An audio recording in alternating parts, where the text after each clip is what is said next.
السلام على الحضور الكريم.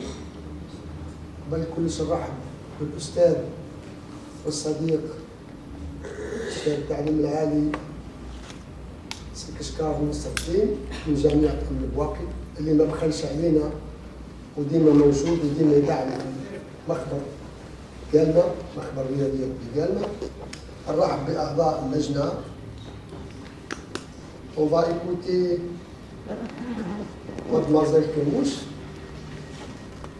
qui va nous faire un exposé sur son travail dans le cadre de la soutenance de sa thèse de doctorat devant le jury composé de professeur Kishkar Nasreddin de l'Université de Bouaki, docteur Ben Saad de l'Université de Galma, et les deux encadreurs, professeur Gubay Hamza, le directeur du laboratoire de mathématiques de l'Université de Galma, docteur Rayat de l'Université de Galma, sous la présidence de moi-même, professeur Issa Mohamzine de l'Université de Galma. Elle va nous exposer son travail qui va durer entre 30 et 40 minutes. C'est le spectre quadratique généralisé des opérateurs borniques. Allez-y, bonne chance. Merci, Monsieur le Président. Mesdames et Messieurs, honorables membres du jury, honorable assistance, salam alaikum. Je souhaite la bienvenue à tous. En vue de l'obtention du diplôme de doctorat en mathématiques appliquées, je suis ravie de vous présenter aujourd'hui les résultats essentiels de ma thèse de doctorat, intitulée sur le spectre quadratique généralisé des opérateurs bornés, réalisée sous la direction du professeur Gubay Hamza et du docteur Riyad Mourad.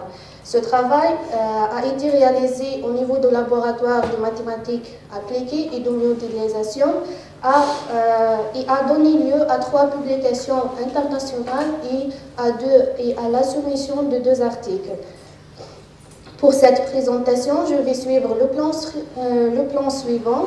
Tout d'abord, je vais commencer par une introduction qui donnera l'historique de la théorie spectrale, ses applications dans différents domaines, et une explication du phénomène de la pollution spectrale. Ensuite, je vais présenter notre problème portant sur le spectre quadratique généralisé avec la position de problème, quelques définitions des termes clés, ainsi que les résultats initiaux obtenus dans cette recherche. Puis, je vais aborder l'approximation du spectre quadratique généralisé au sens de la propriété U et la propriété L. De plus, je vais présenter une application numérique qui sera sur le pinceau quadratique de Schrödinger en présentant son traitement numérique et quelques tests numériques pour montrer l'efficacité de notre méthode. À la fin, je vais clôturer ma présentation par une conclusion sur nos résultats et je vais également discuter quelques perspectives futures dans ce domaine et je vais fournir quelques références utilisées dans ce travail. On commence par l'introduction. L'origine de la théorie spectrale remonte au XVIIIe et XIXe siècle où elle a progressé grâce aux contributions des mathématiciens tels que Euler, Lagrange, Fourier, Cauchy et Dirichlet. Au début du XXe siècle, Hilbert a enrichi cette théorie avec les espaces de Hilbert. Au cours du XXe siècle, cette théorie a acquis une importance particulière avec l'émergence de la théorie quantique en physique fondée par Max Planck. Ce dernier a introduit la quantification d'énergie avec la loi de Planck en 1900, postulant que l'énergie a été quantifiée en quanta. En 1905, Albert Einstein a renforcé ce concept avec son explication de l'effet photoélectrique en proposant que la lumière se compose en quantité d'énergie quantifiée. En 1926, Erwin Schrödinger a créé le modèle mathématique qui a géré le formalisme quantique d'Einstein et de Planck en formulant l'équation d'onde, également connue sous le nom d'équation de Schrödinger. Cette équation a apporté une contribution majeure à la théorie des opérateurs bornés en postulant la relation entre l'étude des propriétés d'un opérateur non borné et les propriétés des observables physiques. Pour montrer cette relation, on prend par exemple l'opérateur H ici et l'opérateur hamiltonien associé à un photon, où l'énergie totale de ce système sera présentée avec les états propres qui sont les vecteurs propres de l'opérateur H, correspondant aux états d'énergie quantifiés E qui sont les valeurs propres de H. À travers ces développements, la théorie spectrale trouve des applications dans divers domaines, notamment en mécanique quantique, optique, ingénierie, informatique, chimie et en géophysique. Les problèmes spectraux résultant de la modélisation mathématique des problèmes réels de ces domaines peuvent être regroupés en différentes catégories telles que le problème spectral standard, le problème spectral généralisé et le problème spectral quadratique. Ici, on peut dire que les coefficients A, B et C peuvent être des matrices des opérateurs bornés ou des opérateurs non bornés. La résolution de ces problèmes est plus délicate. Pour cela, les chercheurs ont recours à des approximations numériques, mais celles-ci peuvent entraîner le phénomène de pollution spectrale. Cette pollution se produit lorsque l'approximation inclut des valeurs propres parasites ou artificielles. Pour mieux comprendre ce phénomène, je vais illustrer les deux exemples suivants. Dans le premier exemple, on définit l'opérateur T par la formule in, dont le spectre est donné par 2. Et pour tout n supérieur ou égal à 2, on définit l'opérateur Tn par la formule 3 et son spectre est illustré dans 4. On remarque que le spectre de Tn contient à la fois le spectre de T et une valeur supplémentaire qui est le -1, ce qui constitue l'apparition de cette valeur -1 constitue une forme de pollution spectrale. Dans le deuxième exemple, on définit l'opérateur A par la formule 5, dont le spectre est donné par 6, et ensuite on définit la suite des projections pk avec la formule donnée dans 7. On applique cette projection à l'opérateur A, on trouve l'application 8 dont le spectre est donné par 9. Ici, on remarque l'apparence de la valeur 0 qui n'a aucune relation avec le spectre de l'opérateur A, ce qui met en évidence l'occurrence d'une forme de pollution spectrale. Pour éviter ce problème, il est nécessaire de développer des méthodes d'approximation du spectre pour éliminer le phénomène de pollution spectrale. Ceci représente l'objectif de ma thèse de doctorat, mais avant d'aborder notre problème, je vais brièvement présenter quelques résultats obtenus dans le cadre de spectre classique et de spectre généralisé. Tout d'abord, on introduit le problème spectral classique associé aux opérateurs bornés dans cette diapositive. Ce problème a été abordé par le professeur Awes et ses collaborateurs en raison des difficultés inhérentes au calcul de spectre exact. Ils ont construit des approximations Tn qui sont de rang fini de T. Si Tn converge vers T dans un sens donné, ces approximations soulèvent les deux questions suivantes. La première question est la suivante. Si lambda n est une famille de valeurs propres approchées persiste en convergence vers lambda, elle ne doit pas être parasite. Et la deuxième question consiste si lambda est une valeur spectrale, est-ce qu'elle sera atteinte ou pas? À travers leurs travaux, ils ont cherché à définir un sens de convergence assurant que Tn converge vers T et permettant en même temps l'obtention d'une réponse positive à ces questions. Cette réponse est illustrée dans les deux propriétés suivantes inventées par Awes. La première propriété est la propriété U qui découle de la semi-continuité supérieure au sens de Kuratowski. Et la deuxième est la propriété L, qui est connue aussi sous le nom de semi-continuité inférieure de Kuratowski.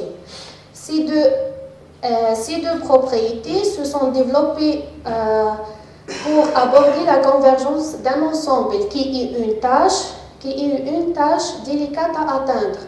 On sait que la limite d'un ensemble englobe de nombreuses notions, mais AOS a choisi ces deux notions car elles découlent de la semi-continuité supérieure et la semi-continuité inférieure de Kuratowski. Prises ensemble, elles confèrent la continuité de spectre au sens de Kuratowski. Dans cette diapositive, vous pouvez remarquer que la propriété U est conçue pour éliminer la pollution spectrale apparue dans cet exemple, c'est-à-dire, on peut dire, il faut pas, le moins 1, il ne faut pas rester apparu. Et d'autre part, la propriété L était développée pour montrer que le spectre atteint dans sa totalité pour l'exemple de, c'est-à-dire qu'il n'y a aucune valeur et atteinte. Ces propriétés sont suffisantes pour répondre aux deux problèmes d'approximation. En effet, la propriété U nous permet d'éviter la pollution spectrale et la propriété L garantissant que le spectre est atteint dans sa totalité. Ils ont aussi étudié un nouveau mode de convergence qui est suffisamment fort pour assurer l'obtention de ces propriétés. Ce mode de convergence est connu sur le nom de nœud convergence. On peut dire qu'une suite d'opérateurs T1 converge en nœud convergence vers T si ces trois conditions sont satisfaites. On passe maintenant au problème quadratique généralisé. Ce genre de problème a été abordé par professeur Gebel et Dr. Khalaf, où ils ont réalisé une généralisation du spectre classique suivant le même schéma établi par AOS. Ils ont également démontré la réalisation des propriétés UUL, mais ils ont utilisé la convergence en norme et la convergence en collectivement compacte des suites d'opérateurs Tn et Sn. Ces deux modes de convergence sont plus forts que la nœud-convergence présentée précédemment. C'est-à-dire, on peut dire que la convergence en norme implique la nœud-convergence et la convergence en collectivement compacte. Si les opérateurs T et S sont compacts, alors ce type de convergence implique la nœud-convergence. Ils ont également réalisé le résultat suivant, qui a souligné une importance de l'étude sur du spectre généralisé de deux opérateurs bornés dont la résolution du phénomène de la pollution spectrale apparaît dans l'approximation d'un opérateur non borné A. On passe maintenant au spectre quadratique généralisé. Commençons par la position de notre problème qui sera présenté dans cette diapositive où notre problème consiste à trouver le couple lambda x qui vérifie l'équation 11. Avant d'aborder notre étude, on va fournir quelques définitions relatives à notre problème. Tout d'abord, on définit l'ensemble résolvant quadratique généralisé par la formule 12. Le complémentaire de cet ensemble donne la définition de spectre quadratique généralisé qui est exprimée par les deux formules 13 et 14. De plus, on définit le spectre ponctuel quadratique généralisé donné par la formule 15. Dans cette diapositive, la première définition concerne la valeur spectrale quadratique généralisée isolée. La deuxième définition représente l'opérateur résolvant quadratique généralisé donné par la formule 16. Et enfin, on introduit le rayon de convergence kappa qui est un nombre positif donné par la dernière formule. On passe maintenant à présenter quelques résultats initiaux qui sont illustrés dans 3 théorèmes. Le premier théorème constitue une généralisation des résultats obtenus dans le cadre du spectre classique par professeur Hawes et du spectre généralisé qui a été effectué par mon encadreur Ibay Hamza et Dr Khalaf, où le premier résultat représente que l'ensemble résolvant quadratique généralisé est ouvert dans C, ce qui implique le deuxième résultat que le spectre quadratique généralisé est enfermé dans C. Le troisième résultat montre que l'opérateur quadratique résolvant quadratique généralisé a analytique et sa dérivée donnée par la formule 18. Le deuxième théorème est également une extension des résultats obtenus dans le cadre du spectre classique et du spectre généralisé. Le troisième théorème présente des résultats intéressants dans notre étude avec le remplacement de C qui est égal à I plus D, qui donne une commutativité entre le R, Q et les opérateurs A, B et D, ce qui nous permet d'obtenir un résultat de commutativité. On passe maintenant à l'approximation du spectre quadratique généralisé. Dans cette section, en présentant l'objectif principal de notre recherche qui consiste à éliminer la pollution spectrale en suivant le même schéma établi par le professeur Hawes et le professeur Ibay Hamza et le docteur Khalaf. Pour cela, nous examinons également quelques modes de convergence suffisamment forts pour garantir l'obtention de la propriété U et qui montre la résolution du problème de la pollution spectrale et assurer l'obtention de la propriété L qui garantit que le spectre quadratique généralisé atteint dans sa totalité. Tout d'abord en énonçant le théorème 4 suivant qui sera la base de démonstration de nos résultats. Maintenant, abordons l'un des résultats principaux de notre recherche, à savoir la propriété U. On va travailler dans le cadre suivant où C est égal à I plus D. Ici aussi, notre problème consiste à trouver le couple lambda X qui vérifie l'équation deuxième. Ceci nous permet de développer un nouveau mode de convergence qui constitue une généralisation de la convergence, qu'il sera présenté dans cette diapositive. On dit que le triplet A1, B1, Dn converge, on dit convergence généralisée vers le triplet ABD si ces 3 conditions sont satisfaites. Ce mode de convergence est assez faible au sens numérique, mais forte pour démontrer la réalisation de la propriété U qui est illustrée dans le corollaire suivant. Ce corollaire montre que la propriété U est obtenue sous la convergence généralisée.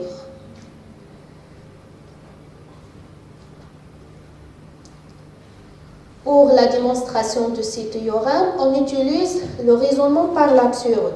On suppose que lambda dans l'ensemble résolvant de A, B, I plus D, et d'après le théorème 1, on a le résultat que cet ensemble est un ouvert dans C. Alors, il existe un delta strictement positif tel qu'on peut définir oméga donné par la formule 20. Et on sait aussi que l'opérateur résolvant quadratique généralisé est analytique aussi. Alors, on peut trouver le constant bêta qui est illustré dans la formule 21. Pour tout z dans oméga et pour n ascendant, d'après le théorème 4, on obtient la formule 22. Et on sait aussi que lambda n est une suite convergente vers lambda dans C, et lambda n est un élément dans l'ensemble résolvant quadratique généralisé de AM Bn I plus Dn, ce qui donne une contradiction avec l'hypothèse de la propriété U. Alors lambda doit être dans le spectre de A quadratique de AB I plus D. On passe, avant d'aboutir à ce résultat, nous avons obtenu plusieurs résultats intermédiaires qui ont déjà été publiés dans des revues internationales. Dans le premier article, on a montré la réalisation de la propriété U sous la convergence en norme et la convergence en collectivement compact. La notion de la convergence en norme et la convergence en collectivement compact implique la notion d'uniconvergence généralisée. Et dans le deuxième travail, on a montré aussi l'obtention de la propriété U associée à un autre problème sur la projection de Kontovich sous des conditions plus faibles que la norme et le collectivement compact convergence. Et dans le troisième article, nous avons développé la notion d'uniconvergence généralisée pour le spectre généralisé. Après tous ces résultats, nous avons introduit la notion de non-convergence généralisée pour le cas du spectre quadratique, qui était le résultat le plus puissant dans notre travail. Ainsi, j'ai choisi de vous présenter uniquement le résultat de non-convergence généralisée, qui constitue la généralisation de tous les travaux obtenus dans ces trois articles. Il a également déjà été soumis dans un article. On passe maintenant au deuxième volet de notre recherche, à savoir la propriété L. Notre approche sera basée sur l'étude déjà effectuée par notre équipe sur le spectre classique, sur le spectre généralisé. À travers cette approche, on introduit l'espace produit X associé à cette norme qui est illustrée dans le 23 et l'espace BL de X aussi, un espace de Banach associé à la norme 24. Le théorème 5 montre l'équivalence entre le problème spectral quadratique associé aux trois opérateurs et le problème spectral associé aux deux matrices blocs d'opérateurs.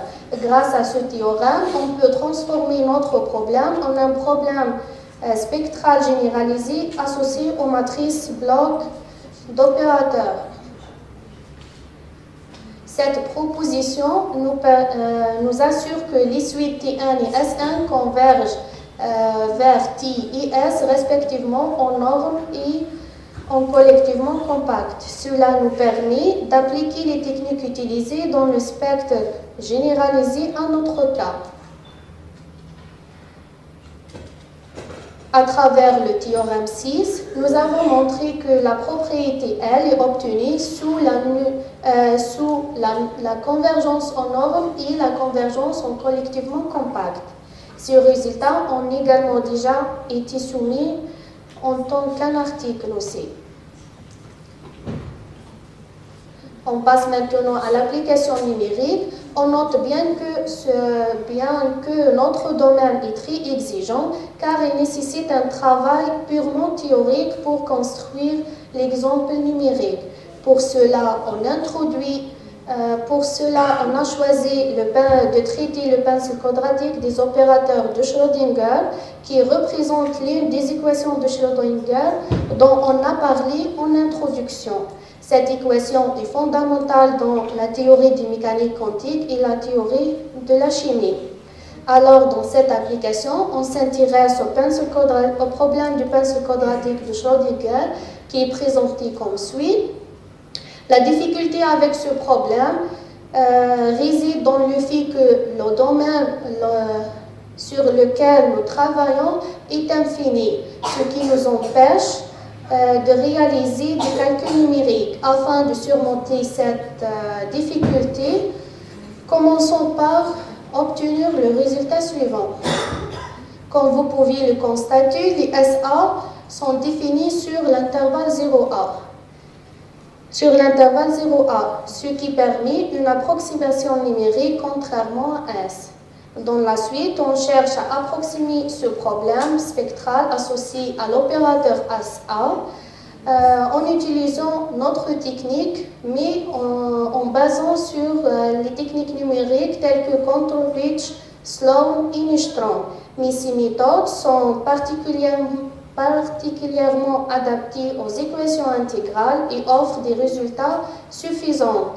Notre objectif principal est donc de transformer le problème non borné, spectral non borné en un problème spectral borné associé aux opérateurs bornés qui sont les suivants.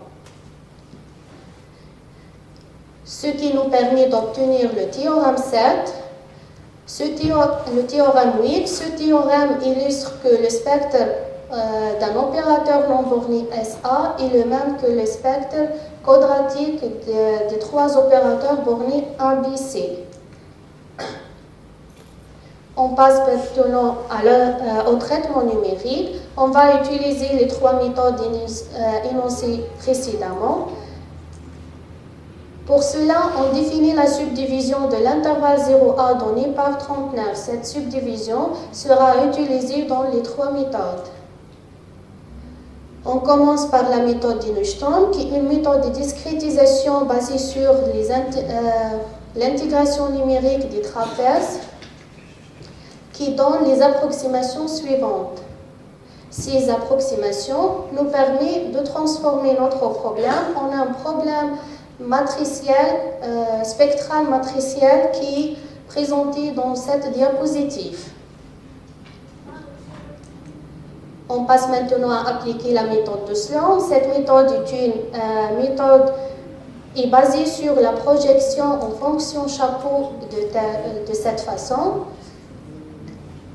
où les approximations issues de la méthode de Sloan est donnée comme suit. Ce qui nous permet aussi d'obtenir le problème spectral matriciel quadratique illustré dans cette diapositive.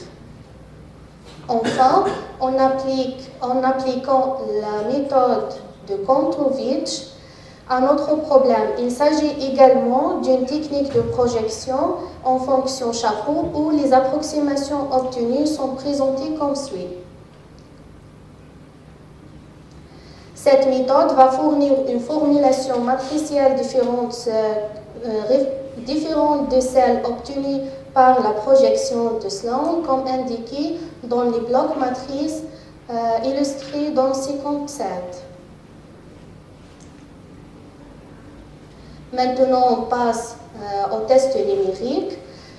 Pour faire un test numérique, on va introduire le critère de comparaison qui est le suivant, sur lequel on va utiliser pour évaluer l'efficacité de notre méthode. Ce critère est dit si une valeur lambda n est dite epsilon valeur propre acceptable, si la distance entre cette valeur et le spectre de SA est inférieure à epsilon. Ce test numérique élaboré exploite la notion de semi-continuité supérieure de Kuratowski, laquelle implique la propriété U. En d'autres termes, ce test est plus exigeant que la simple vérification de la propriété U.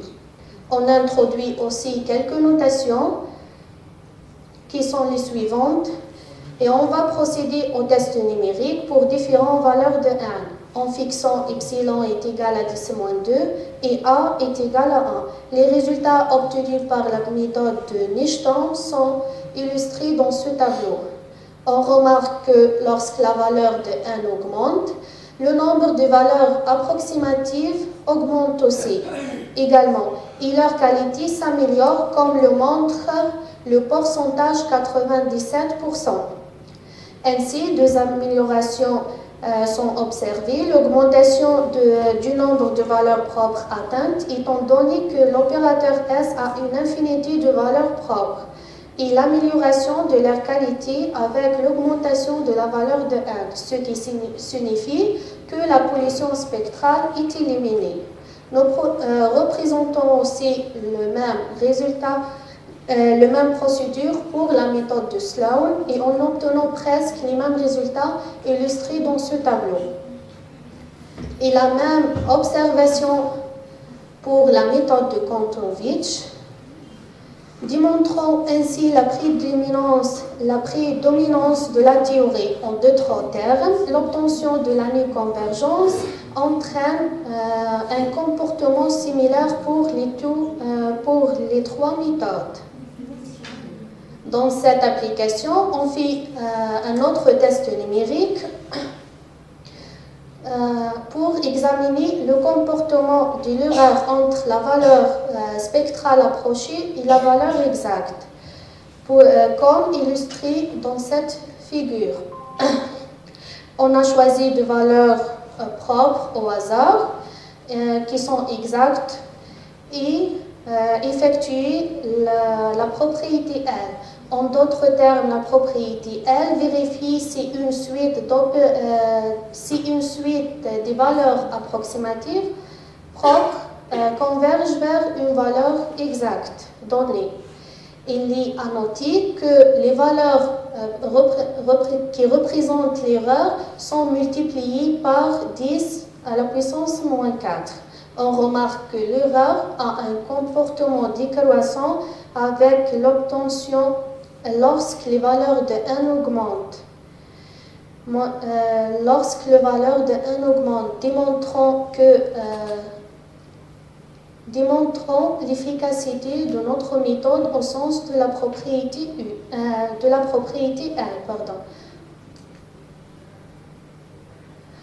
De plus, on a fait une comparaison entre notre méthode de spectre quadratique généralisé et la méthode des différences finies. Cette méthode est basée sur le schéma centré en 3 points de la dérivée seconde représentée dans cette diapositive.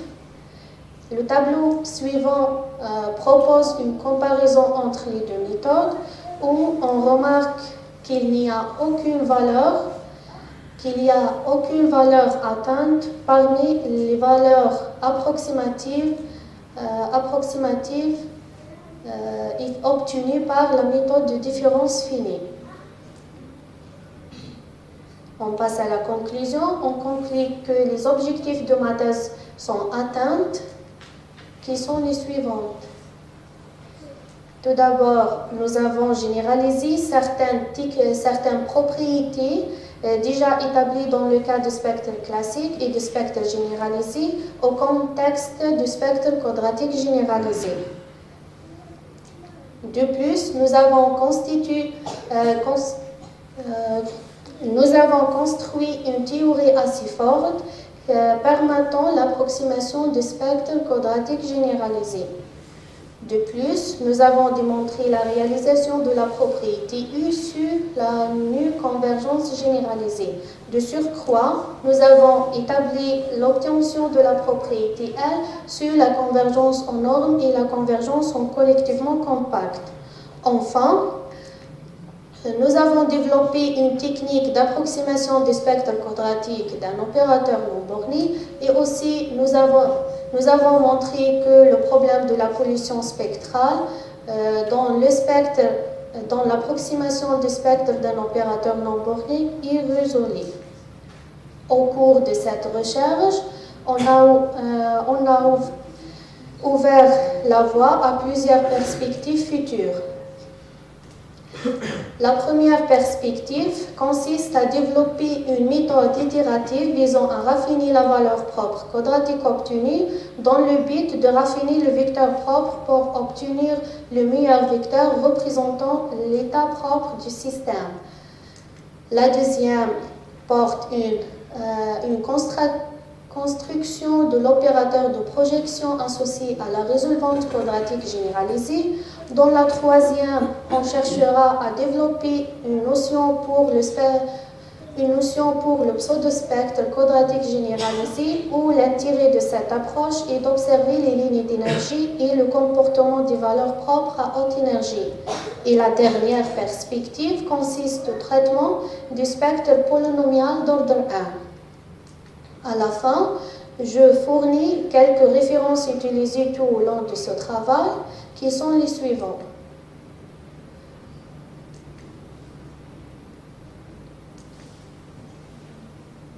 Et merci pour votre attention.